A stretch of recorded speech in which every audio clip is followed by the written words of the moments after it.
Hi, here we're having another little look at the Maxsea Timezero Professional plotting software. Here you can see it's version 3.2 and we've got these particular modules are activated. In particular, we need to have the PPG and the Furuno sounder module enabled in this case to be able to lift and work with the depth and hardness data as shown on screen at the moment here. We can see in this view we're showing bottom hardness, so the transparency is quite low, so as it looks quite vivid. You can wash that out, so as tracks and marks and roots are more easily seen from behind. But most people like to have that quite low, so it's very bright and clear.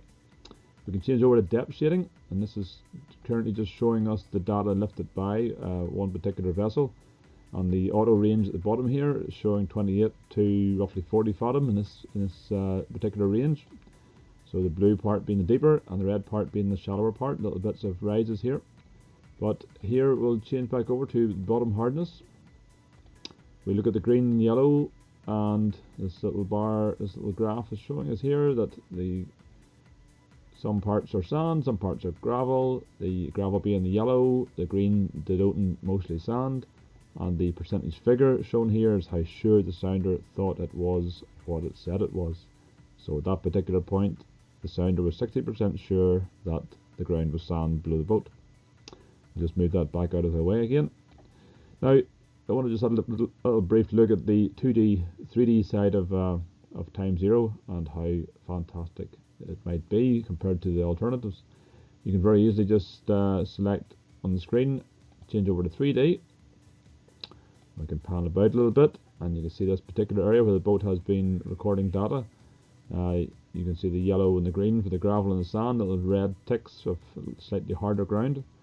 And we can very quickly go over to 3D orientation. We can spin that around up and down a little bit. There's the horizon in the distance and the sky. Zoom in somewhat. Now here we're looking at the green and yellow for all the hardness and what the ground type is like. But if we also want to see the depth, okay, we can see that in the 3D shape, but it's not very obvious. We can turn on the depth contour lines, and at the bottom left, notice this bar has appeared, the auto depth bar between 30 and 40 fathom, and the red being the shallower, deep being the deeper. So you can pick out the blue parts being deeper and a little bit of rises over here too.